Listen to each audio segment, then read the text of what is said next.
Saludamos a todos los hermanos que están conectados vía internet y los que estamos aquí en forma presencial. Muy contentos de recibir visitas de Zárate, amigos queridos de la infancia que amamos, ¿no? Son un regalo con tantos años poder seguir compartiendo y lo más hermoso, estar en el camino del Señor. ¿Qué les parece? Amigos y hermanos. Así que bienvenido Daniel y Valeria, por supuesto. Bienvenido Lulú, Luisi, Rosy, Sam. Y vamos a estar abriendo nuestras Biblias en el libro de Tesalonicenses. Libro de Tesalonicenses. Y vamos a comenzar en esta noche, con la ayuda de nuestro Dios, con la exposición de este libro de Tesalonicenses. Y vamos a hablar un poquito, en primer lugar, para que nos podamos ubicar en el libro, vamos a hablar del trasfondo de esta carta de Tesalonicenses, es decir, cómo salió, de dónde surgió. Hay gente que conoce y otros que no conocen tanto, pero para que cada uno de nosotros nos podamos ubicar. Tenemos que decir que la ciudad de Tesalonicenses fue fundada en el año 315 a.C. Miren si es antigua. 315 a.C. por Casandro fue el fundador.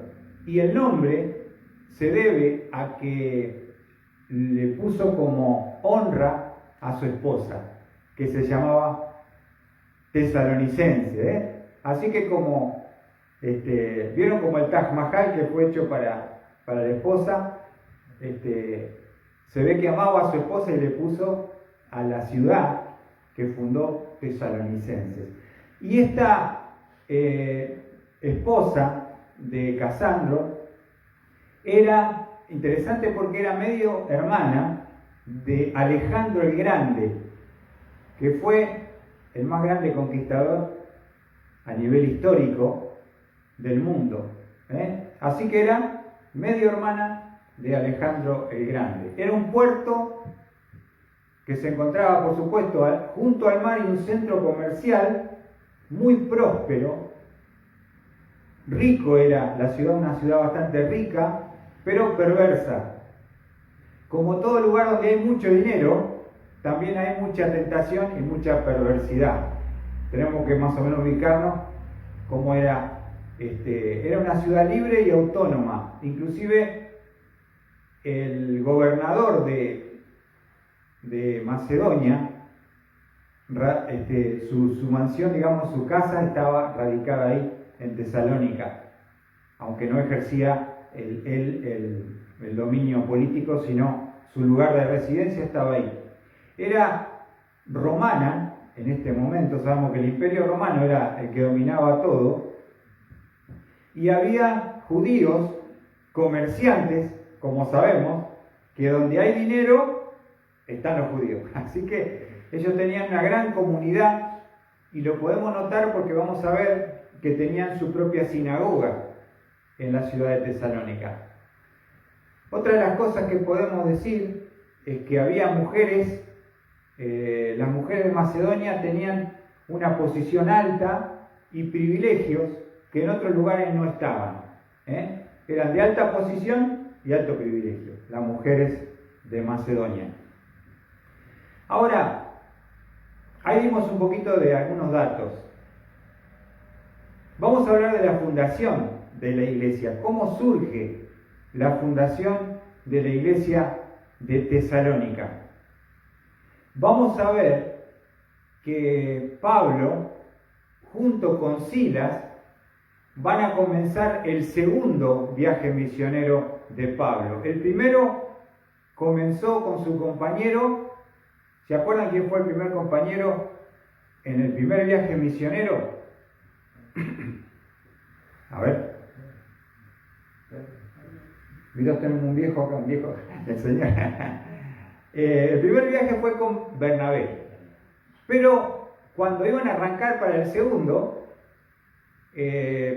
Bernabé quiso llevar a su sobrino Juan Marco y él había desertado en el primer viaje y Pablo dijo, no, yo no lo quiero llevar porque ya falló, lamentablemente, y por esa diferenciación o diferencia de llevar a Juan Marcos, se van a armar dos equipos y Pablo va a salir al segundo viaje misionero con Silas. ¿Hasta ahí se entiende bien? Perfecto. Vamos a ver, y para poder entender el trasfondo y la fundación de la iglesia tenemos que ir al libro de los Hechos. Vamos al libro de los Hechos, capítulo 16.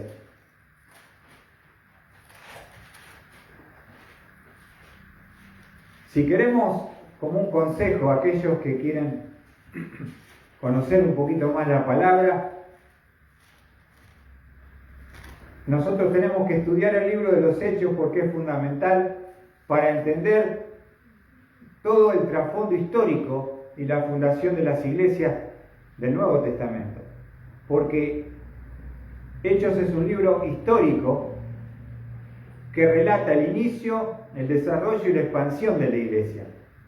Y por eso tenemos que llegar al libro de los Hechos, porque ahí vamos a encontrar, entonces dijimos, en el segundo viaje misionero, cambia de equipo. Primer viaje Pablo con Bernabé, segundo viaje Pablo con Silas. Ahora, porque surge en el corazón de Pablo decir, ¿qué te parece si vamos a visitar a los hermanos del primer viaje que han quedado como fruto de esa evangelización y primeros pasos que Pablo con Bernabé le habían dado? Querían saber el estado espiritual, visitar y animar, que es muy bueno, y ahí surge como consecuencia de ese corazón pastoral de Pablo, el segundo viaje misionero, cambiando ¿con quién? Silas. Ahora, vamos a ver que ellos van a llegar, vamos a Hechos 16, y vamos a encontrar, y esto lo estoy observando ahora en este tiempo, que los primeros misioneros que Dios levantó de la iglesia de Antioquía fueron Pablo y Bernabé, y el Espíritu Santo le dijo, apartadme a Saulo y Bernabé para la obra que yo los he encomendado, ¿no? La obra misionera estaba en el corazón de Dios y estaba en la iglesia de Antioquía. Ahora, aparte de los misioneros principales, es interesante porque en el primer viaje llevaron a Juan Marcos, que se volvió porque no aguantó. No es fácil fundar iglesias, no es fácil llevar la palabra donde no ha sido plantado todavía el Evangelio. Se lo digo por propia experiencia, porque son tierras que están dominadas por el diablo y sus demonios, y verdaderamente es duro, difícil y de mucha presión y opresión psicológica, espiritual, física, emocional, comenzar y llevar la palabra de Dios. Entonces por eso a veces no aguantan ciertas personas, como pasó con Juan Marcos. Pero vamos a ver que apenas arrancan ellos el segundo viaje misionero, van a pasar por Derbe y Listra. Lo encontramos en Hechos 16 y vamos a ver algo que va a ser importante también entender. Llegó también a Derbe y a Listra, y estaba allí cierto discípulo llamado Timoteo, hijo de una mujer judía creyente, pero de padre griego, del cual hablaban elogiosamente los hermanos que estaban en Listra y en Iconio. Dice versículo 3, Pablo quiso que éste fuera con él. Y lo tomó, lo circuncidó por causa de los judíos que había en aquellas regiones, porque todos sabían que su padre era griego. Entonces, es importante que los misioneros principales tengan y traigan un joven al cual puedan involucrarlo, prepararlo y que pueda conocer lo que es de primera mano, no en un seminario, no en un curso, sino en el campo, en la lucha, poder formar también jóvenes para proyectarlos, para cuando estos hombres ya no estén, ellos puedan continuar con la obra. Entonces lo van a incorporar al equipo misionero. Tenemos a Pablo, a Silas, ¿y quién va a entrar? Timoteo, el joven Timoteo. Ahora, vamos a ver, estamos hablando de la fundación de la iglesia de Tesalónica y tenemos que comprender también que yo le decía lo difícil que es, lo duro que es fundar iglesias. Y yo le digo que a pesar de que he ido a un seminario por 4 años y aprendí mucho, pero cuando me tocó ir al campo, la verdad que muchas cosas de las que tuve que enfrentar no sabía qué hacer. Y lo que muchas veces no se entiende es que esta lucha no es contra sangre y carne, sino contra principados, potestades, gobernadores de las tinieblas, huestes espirituales en las regiones de maldad. ¿Qué les parece? Y uno entiende ahora, no solamente entender en el conocimiento, sino entender en el precio y la presión que significa servir para fundar iglesias. Es algo que te puede costar la salud, la pareja, la vida. Aunque digo, tanto es así, es así. Me acuerdo, una vez me invitó un pastor a compartir la palabra en Belgrano R. Era un hombre que tenía un corazón de pastor, amaba a Cristo, se preparó en el seminario y comenzó con una iglesia ahí en Belgrano. Y un día me enteré que tuvo que renunciar al pastorado. Y cuando terminé el mensaje de compartir, me llevó en su auto y me dijo, ¿te enteraste de lo que me pasó? Le digo, no sé bien. Mi esposa, no sé qué le pasó, estábamos bien como pareja, como matrimonio. Parece que el diablo la hubiera agarrado, dice, porque se empezó a poner y dijo que no quería saber más nada conmigo, ni con el matrimonio, me pidió el divorcio y me dejó. Y yo me había preparado toda mi vida para ser un pastor. Y lamentablemente por lo que me pasó con mi esposa tuve que renunciar. Y lo vi quebrado, lo vi acongojado. Y uno puede, porque es fácil juzgar, ¿no? Porque enseguida nosotros decimos, pero se ve que seguro que empezamos a maquinar. Pero hay que ponerse en los zapatos, hay que dar ese paso, hay que pagar el precio. Y ahora después, con los años que me tocó, junto con Sandra, venir a Capilla, ahora uno puede comprender más por la experiencia. Así que añaden a este joven Timoteo, que tiene un testimonio bárbaro, un corazón terrible, dice Pablo, yo me lo llevo, vení conmigo. Un gran catador de talento, ¿no? Para la obra misionera.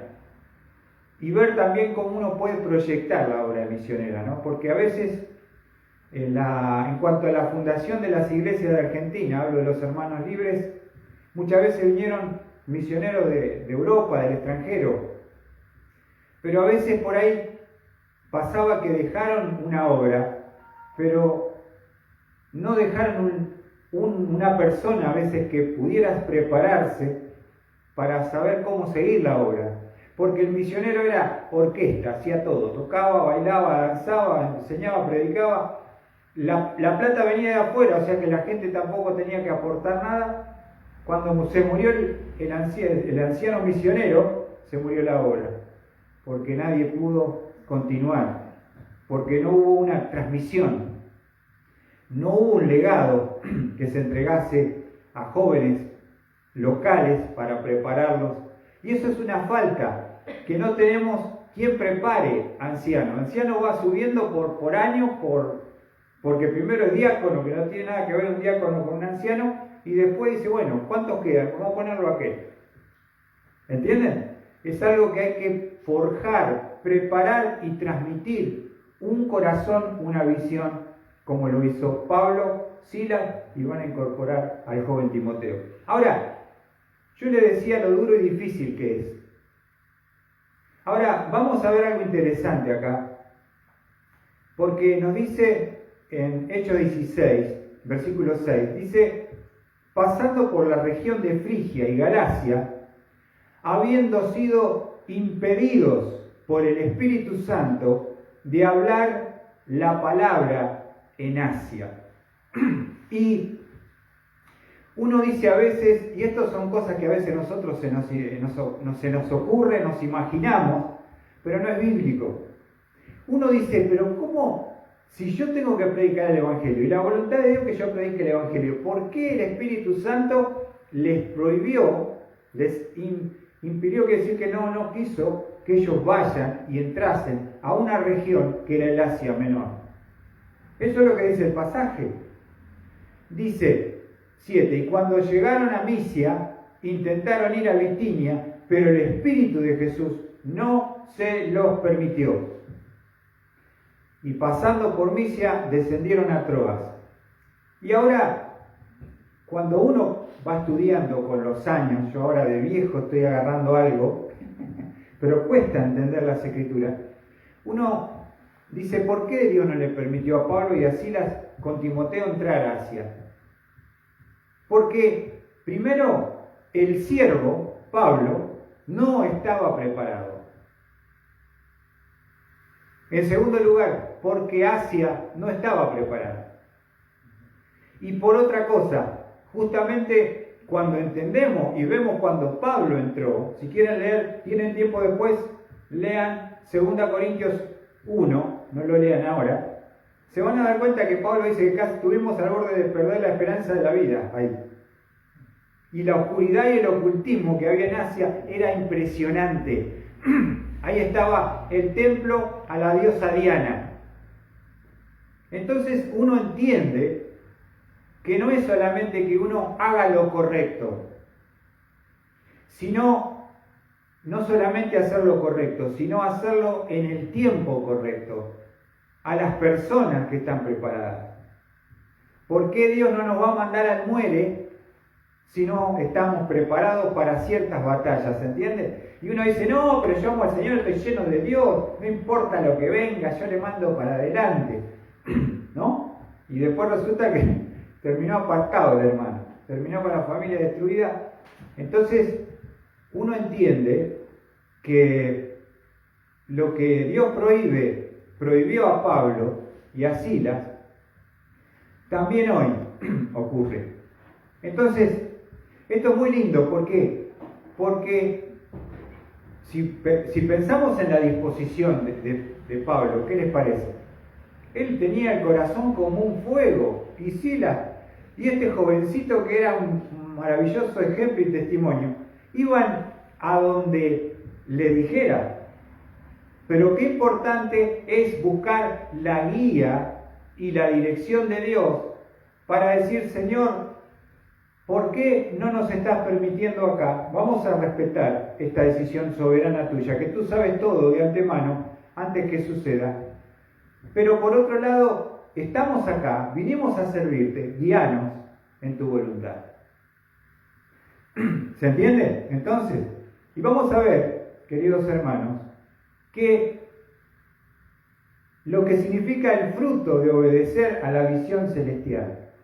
Porque justamente cuando Dios te dice que no, acá, porque uno no ve los peligros, porque uno no ve las trampas, porque uno no ve que a veces tal vez no estás para esa batalla, y Dios nos ama más que nadie, y nos cuida y nos protege, y a veces necesitamos más nivel, más crecimiento, más fortaleza. Si yo me comparo con Job, digo, ¿cuánto le puedo durar yo? La primera que me robaron todo, ya me estoy enojando. La segunda, bueno, que no pase con un hijo. ¿Se dan cuenta de lo que estoy diciendo? Job podía soportar las pruebas que Dios le envió. Si no, no se lo hubiera enviado. Ahora, cuando yo me comparo con Job, ¿cómo te ves? Yo estoy arrancando recién, ¿no? Entonces, entender que Dios te da las batallas que vos podés enfrentar y que podés triunfar. Ahora, ¿por qué digo el fruto de obedecer la visión celestial? Porque acá va a pasar algo extraordinario. Y nos dice, ¿se acuerdan que el Espíritu le dijo, por Asia no? Acá no pueden predicar, ahora no es el tiempo, después van a venir. Después vinieron y casi se murieron. O sea, después entendió Pablo, yo digo, creo, ¿no? porque en algún momento le habrá hecho ruido decir, pero Señor, si salimos para servirte, si queremos hacer tu voluntad, si la voluntad tuya es que prediquemos a toda alma, ¿por qué no podemos entrar acá? Ahora, dice versículo 9, y va a pasar algo maravilloso, que tiene que ver con la fundación de la iglesia de Tesalónica, porque dice, por la noche se le mostró a Pablo una visión. Un hombre de Macedonia estaba en pie suplicándole y diciendo, pasa a Macedonia y ayúdanos. ¿Ven? ¿Qué estamos viendo acá? Una visión. ¿Qué sería una visión? Una visión es mirar, la palabra visión significa mirar con atención y poder discernir claramente lo que Él tiene preparado para vos en el futuro.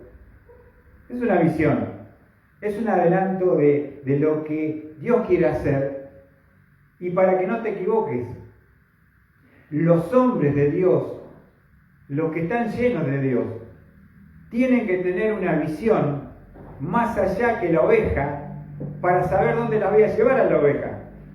Y a veces pasa, y hay a veces confrontación en la congregación porque los líderes a veces no están preparados. Y se les pasa por encima las cosas y los desbordan. Porque realmente no es fácil ser un anciano, un pastor de una congregación. Y hay que estar un paso al frente de la oveja, para que Dios me muestre la visión. Y yo pueda decir, Dios, hermano, quiere esto. Tenemos que ir para allá.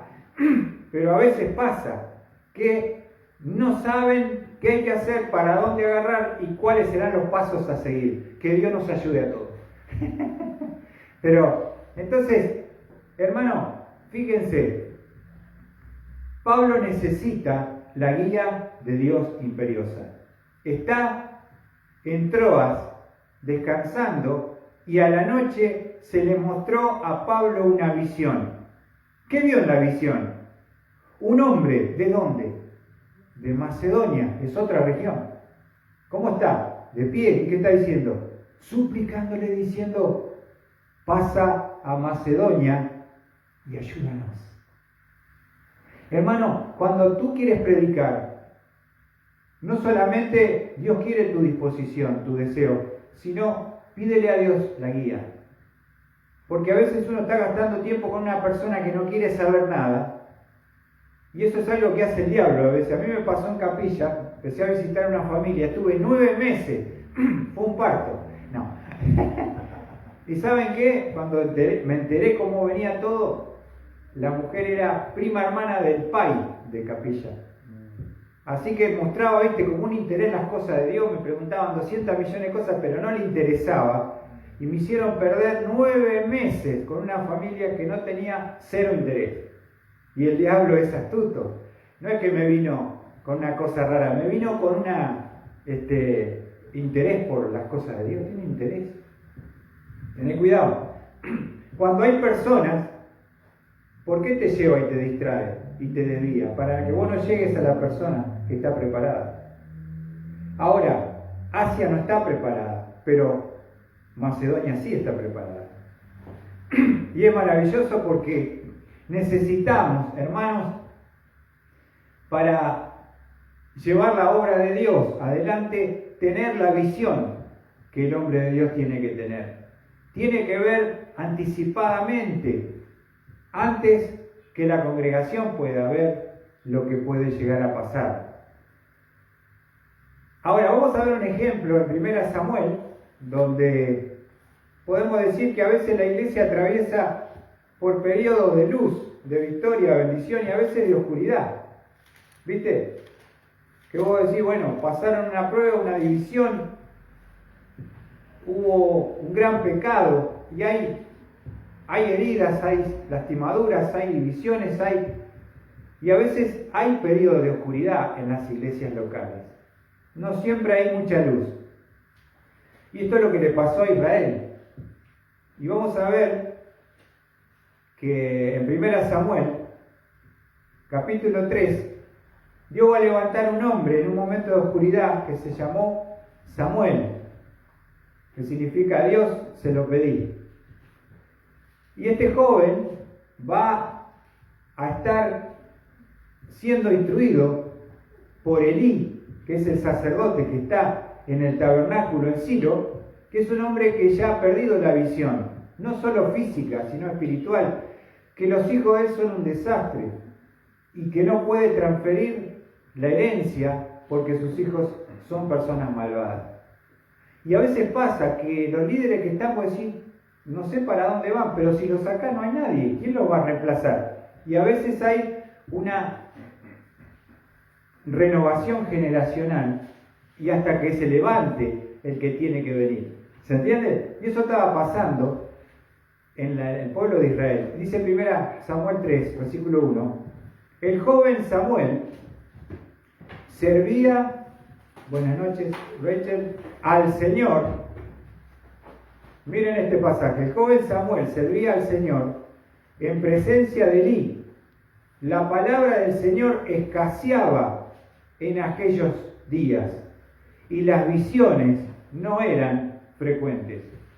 Cuando uno está en pecado o endurecido o hay ese periodo de oscuridad en la obra, en la congregación, no hay una palabra clara y no hay una visión frecuente.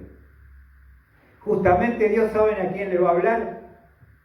No le habló al sacerdote Elí, que era el que estaba a cargo, le habló a Samuel, que era su hijo, porque lo trajeron de los 2 años para que lo críe y lo instruya, y va a ser su reemplazante. Tremendo, ¿no? Entonces necesitamos tener este corazón. La palabra del Señor escaseaba en aquellos días y las visiones no eran frecuentes. Pero ¿qué pasó? Se va a levantar un hombre como Samuel, que dice, miren cómo termina el capítulo 3 de Samuel, versículo 19. Y Samuel creció y el Señor estaba con él. No dejó sin cumplimiento ninguna de sus palabras. Ven que la visión no viene por el conocimiento, si bien lo necesitamos, viene por el corazón, viene por la consagración, viene por la obediencia humilde a la palabra. ¿Se entiende lo que estoy diciendo?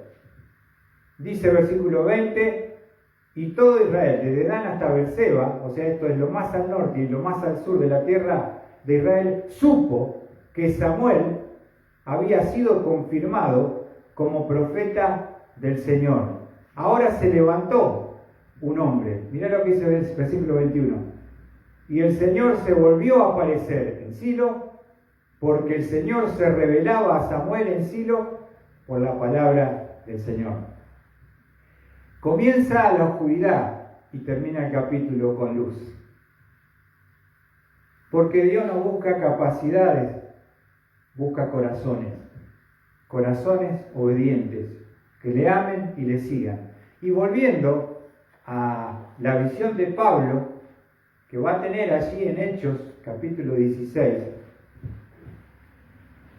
vamos a ver algo muy interesante, porque la visión es lo que le va a dar discernimiento, entendimiento y claridad.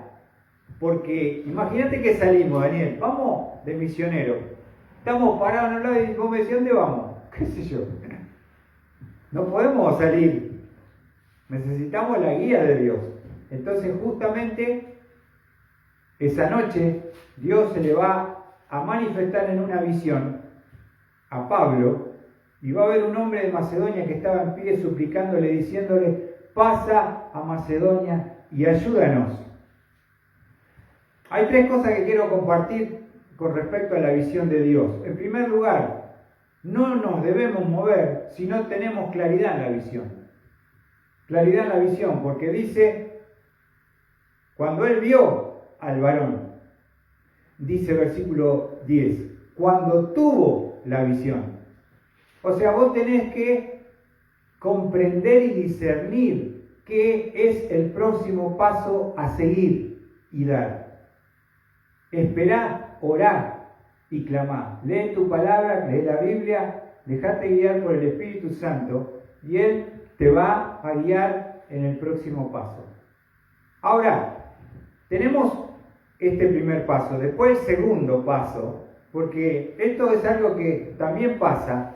Muchas veces Dios nos ha hablado, ha usado a un hermano, a un siervo, a una hermana, a alguien.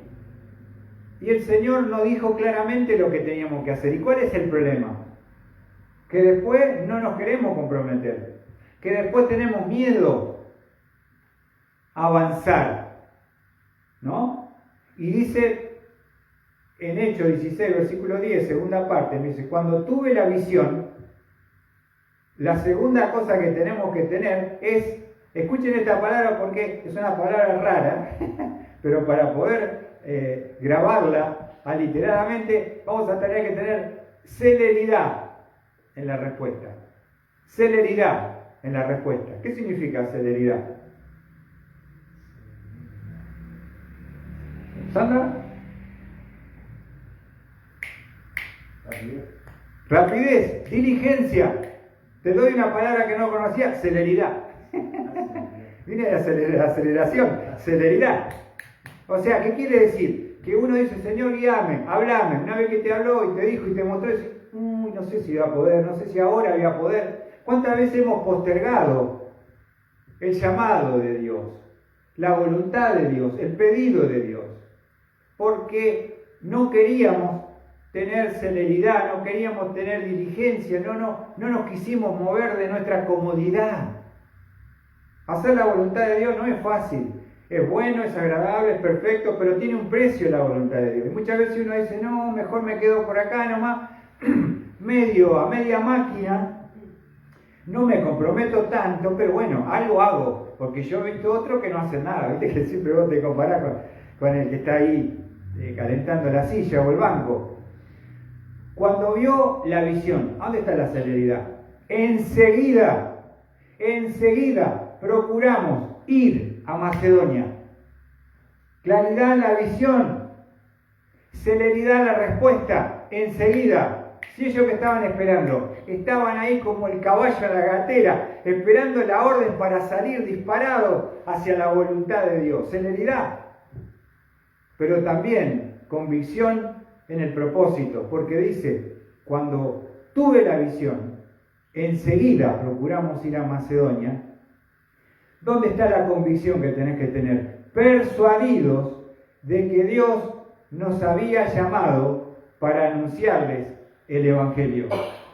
Si vos no tenés convicción de lo que vas a hacer, cuando se te vengan las cosas enfrente, se te vengan las dificultades, se te vengan la oposición, se venga toda la presión oscura de las tinieblas, ¿qué va a hacer vos?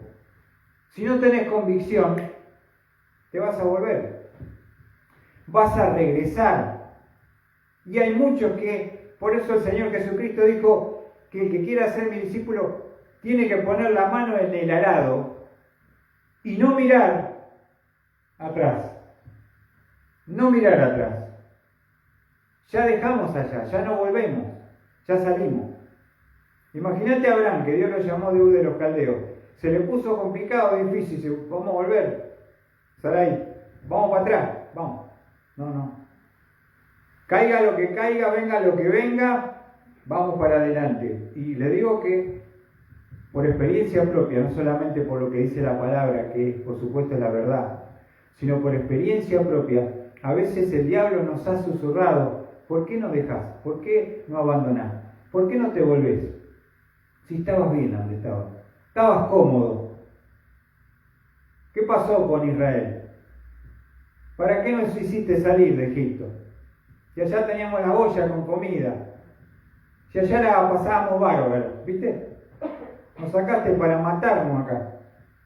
Tenemos ese corazón que no tiene convicciones, como un barco sin ancla, ¿viste? Que lo lleva el agua para donde va la corriente. Tenemos que tener la convicción, la certeza de saber que estamos haciendo lo que Dios quiere en el tiempo correcto, a la gente correcta, ¿se entiende? Porque ahora, ¿qué tienen en la visión? un pueblo, ¿cómo se llama? Macedonia. Ahora, vos decís, ¿qué tiene que ver esto con Tesalonicenses? Pará, no me apuré. Vamos avanzando. Así que, versículo 16 dice, así que zarpamos a Troas, o sea, van a pasar por el costado de Asia, navegamos con rumbo directo a Samotracia y al día siguiente a Neápolis. Neápolis es un puerto que es el primero que está en Macedonia. Y de allí, escuchá, del puerto, ¿a dónde van a entrar? A Filipo. ¿Y Filipos a dónde está? En la provincia de Macedonia. Es la primer ciudad. Mirá lo que dice. De allí a Filipos, que es una ciudad principal de la provincia, ¿de dónde?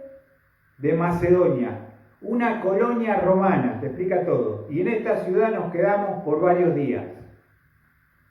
Acá sabemos que Pablo con Silas van a estar predicando a unas mujeres, porque acá no hay sinagoga, hay una reunión de oración, mujeres judías, y se va a convertir Lidia, y después se va a levantar una muchacha con espíritu de adivinación, que Pablo la va a liberar, y se le va a acabar la ganancia, lo van a agarrar los dueños, le van a pegar una paliza a Pablo y Silas, lo van a moler a palo, lo van a meter en la cárcel, y a la medianoche, con la espalda rota, con los pies en el cepo, con las cadenas, comenzaron a orar y a cantar himnos al Señor.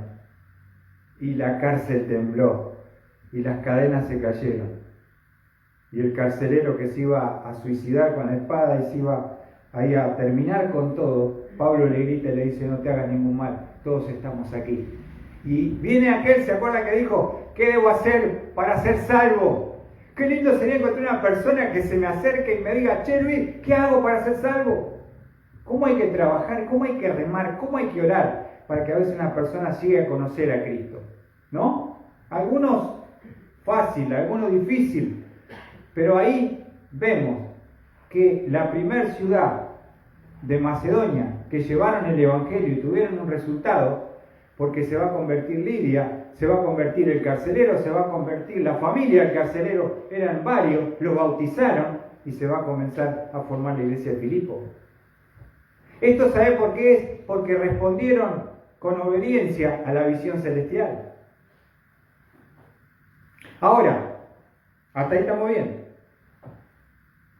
Pero no solamente Filipo, porque la segunda ciudad donde van a llegar, vamos a ver allí, después de salir de la cárcel, bueno, fíjense, capítulo 17, versículo 1.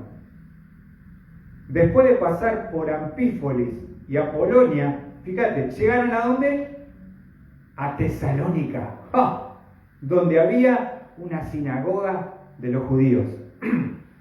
Entonces, Tesalónica, como Filipo, son el premio, el fruto de responder con obediencia a la visión celestial. Nosotros antes de venir a trabajar a Capilla, estuvimos a punto de irnos a vivir a Chile, a Puerto Montt. Vendimos todo, nos quedaba la cama nomás. Vendimos la heladera, vendimos la silla, vendimos la mesa. Con Sandra estábamos medio a lo indígena, ¿viste? No teníamos tapa. No. Y estábamos ahí, y cuando estábamos por salir, y el intendente de allá nos estaba buscando un lugar para trabajar medio tiempo, se cierra esa puerta y se aparece Capilla del Señor.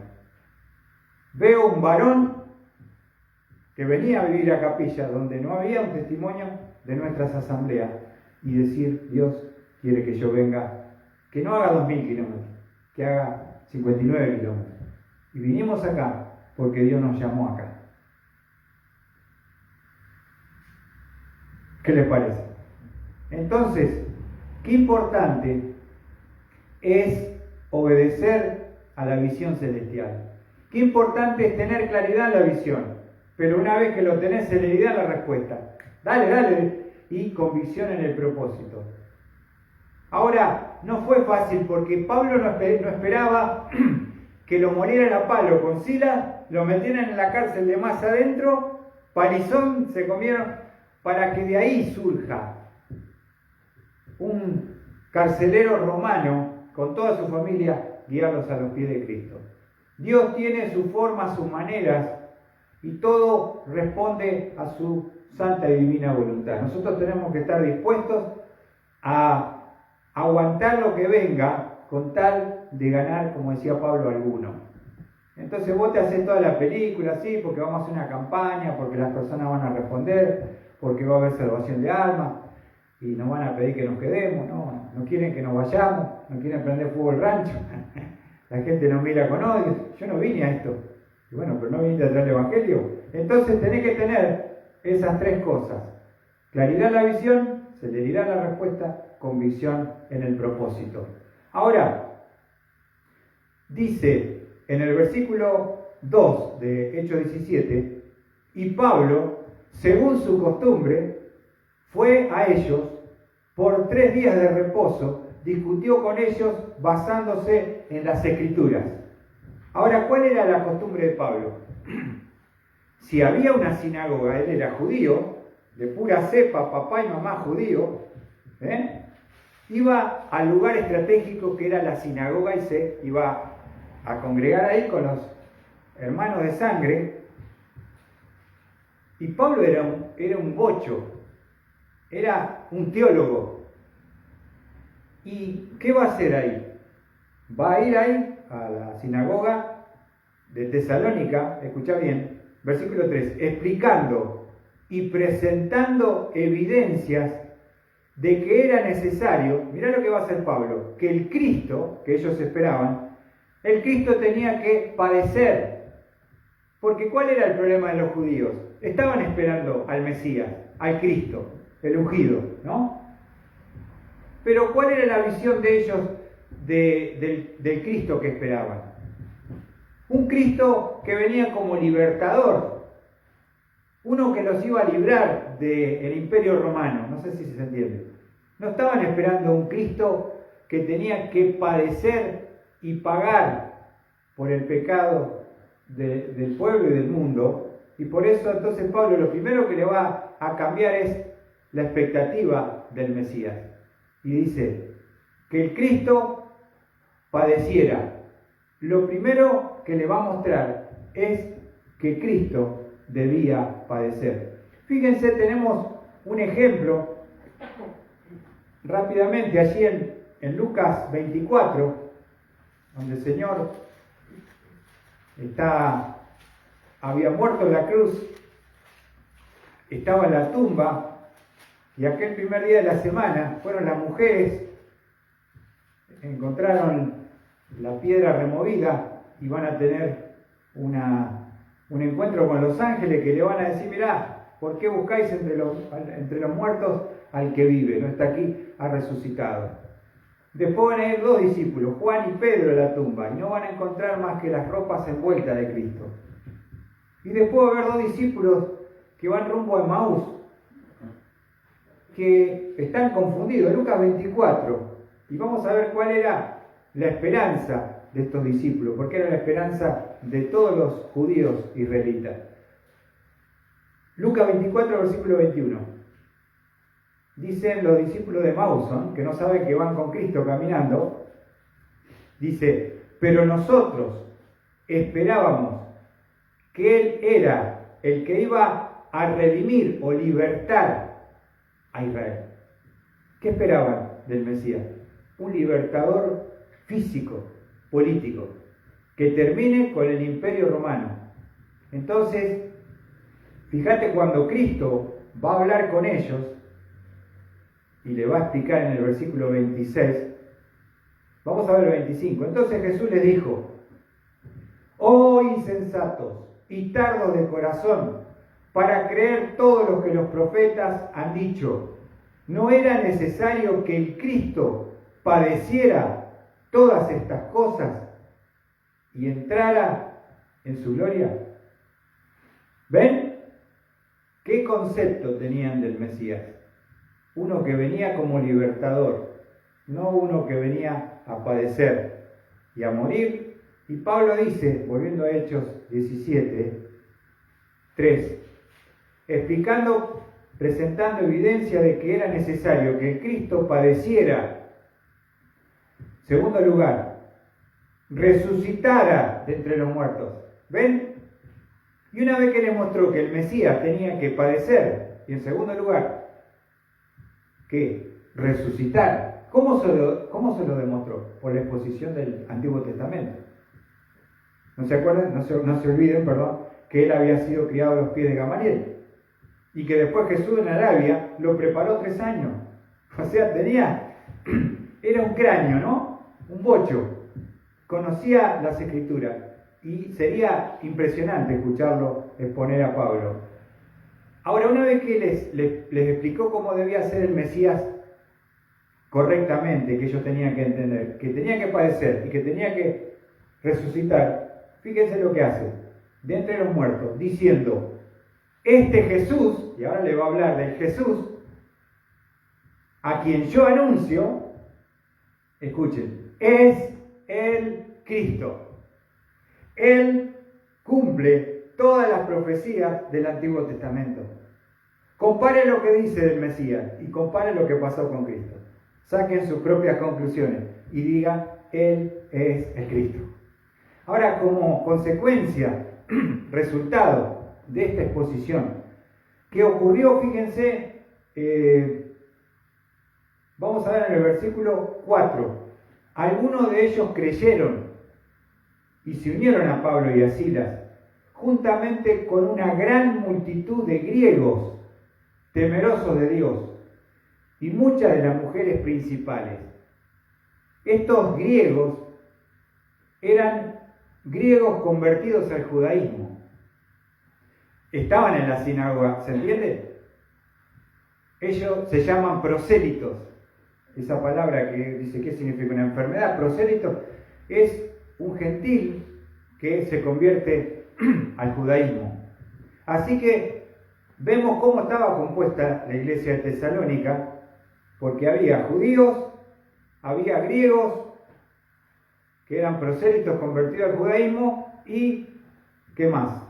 Muchas de las mujeres principales, mujeres de alta posición, alta sociedad, ¿viste? No era la Jenny que se convirtió, Estas eran mujeres que estaban en la alta posición de la sociedad de Tesalónica.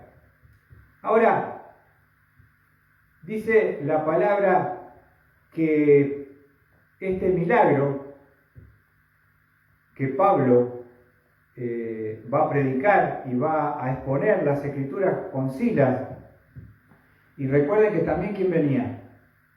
Timoteo estaba ahí, anotaba todo, Daniel. Timoteo anotaba todo. Y decía, nunca había escuchado este versículo, a ver, para el idioma, y va, ¿sabes? Porque un día te va a tocar a vos. Dice, vos ahora anotás, vos sentate y escuchás, pero un día te va a tocar estar ahí. Y vamos a ver que lo importante, dice el versículo 3, explicando y presentando evidencia de que era necesario que el Cristo padeciera y resucitara de entre los muertos, diciendo, este es Jesús, a quien yo anuncio, es el Cristo. Ahora, en el versículo 2, fíjense cuánto tiempo estuvo Pablo, Silas y Timoteo haciendo este ministerio en la sinagoga. Versículo 2. Y Pablo, según su costumbre, fue a ellos, ¿por qué? Por 3 días de reposo. 3 viernes. El sábado, no, el día de reposo, perdón. El sábado, el día de reposo, 3 semanas estuvo Pablo en la sinagoga haciendo el ministerio. ¿En cuánto tiempo se fundó la iglesia en Tesalónica? En solamente, ¿escucha bien? 3 semanas se quedó.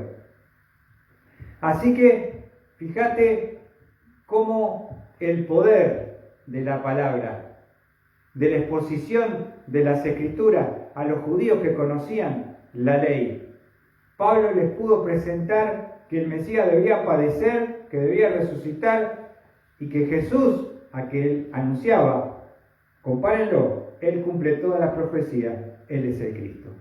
Ahora, es hermoso pensar de que cuando uno predica la palabra, va a pasar dos cosas siempre. Con tus amigos, con tu familia, con tus vecinos, con tu pueblo, con tu ciudad. Va a haber gente que va a creer. Y gente que no va a creer. Y ahí se te va a armar, porque se va a dividir. Se va a dividir tu familia, primero. Se va a dividir tu vecino. Se va a dividir tu barrio, primero. Porque eso fue lo que pasó en la sinagoga. Hubo un grupo, ¿qué pasó? Versículo 4. Algunos creyeron y se unieron a Pablo y a Silas. Pero mirá lo que dice el versículo 5. Pero los judíos, llenos de envidia, llevaron a algunos hombres malvados de la plaza pública y organizaron una turba y alborotaron la ciudad y asaltando la casa de Jasón, que era el que los recibió, a Pablo, a Silas y a Timoteo, procuraban sacarlos al pueblo y al no encontrarlos, arrastraron a Jasón y a algunos de los hermanos ante las autoridades de la ciudad gritando: estos que han trastornado al mundo han venido acá también. Y eso es lo que hace el verdadero evangelio. No se amiga del pecador, lo hiere al pecador. Le muestra lo perverso y pecador que es y lo perdido que está. Nosotros queremos predicar un evangelio que no ofende a nadie, pero no es el evangelio que está en las Escrituras. Prosperidad, sanidad, ¿no? Parecemos la universal. Vení que Dios te va a bendecir. Ahora, Cristo divide. Tenés que saberlo y tenés que estar preparado, porque si no te vas a desanimar. Hay familiares que ya no me hablan, me gastan. Ah, el pastorcito va al culto el domingo. ¿Pero qué le pasó a este? Y eso es lo que hace el evangelio. Porque es un evangelio que trastorna. Mirá lo que dicen. Estos que han trastornado al mundo han venido acá también. Qué bendita verdad saber que el evangelio puro, perfecto de la palabra trastorna. Genera una oposición y reacción. Fíjense que los que no creyeron, ¿qué hicieron? Fueron a la plaza, que están los vagos, dijeron: ¿quieren ganarse unos mangos? Venga, vamos a hacer una turba, vamos a llevarlos esto ante la autoridad, vamos a hacer lío para que le den, para que los echen y los expulsen. Y eso es, hermanos queridos, lo que pasa, porque la palabra nos dice que fue lo que trastornar significa perturbar. Vienen a perturbar nuestra unidad, vienen a perturbar nuestra paz en la sinagoga. Claro, se dividieron, porque unos se salvaron y otros se opusieron. Y esa oposición fue tan fuerte, ¿sabés qué pasó? Mirá lo que dice la palabra de Dios. Versículo 10. Enseguida los hermanos enviaron de noche a Pablo y a Silas a Berea, los cuales al llegar fueron a la sinagoga de los judíos. Berea de Tesalónica quedaba 80 kilómetros. O sea que tuvieron que sacarlo de noche para que no lo vean, porque lo querían hacer boleta, digamos como dicen ahora, y llevarlos para protegerlos a la ciudad próxima que era Berea. Y ahí van a llegar a la ciudad de Berea y también van a predicar en la sinagoga y también se van a convertir a Cristo. Ahora, termino con esto, hermanos queridos. ¿Cuál es el fruto de obedecer a la visión celestial? Que la iglesia de Tesalónica, como la de Filipo y los hermanos de Berea, son el fruto de la visión que tuvo Pablo en Troas, cuando Dios les mostró un varón macedonio, representando toda la región, que decía: pasa y ayúdanos. Qué lindo es poder tener claridad de lo que Dios quiere, pero también celeridad, rapidez, acción, diligencia con la respuesta. Hacé lo que Dios te pide, anda donde Dios te manda, y convicción para el propósito. ¿Quién los podía detener a ellos sabiendo que cada vez que quisieran retroceder, cada vez que quisieran dar un paso atrás, se acordaban del varón macedonio que les está diciendo y sigue diciendo: pasa y ayúdanos, Pablo, Sila, Timoteo, ayúdennos? Y eso es el fruto de la iglesia de Tesalónica. ¿Cuánto tiempo se necesita para formar y fundar una iglesia? 3 semanas. Y ahí se levanta un grupo. Y ahí hay un testimonio. Y hay una iglesia que vamos a comenzar a conocer, si Dios quiere, el domingo que viene. Porque esta es la obra de Dios para nuestras vidas. Vamos a terminar orando y agradeciendo al Señor por la palabra.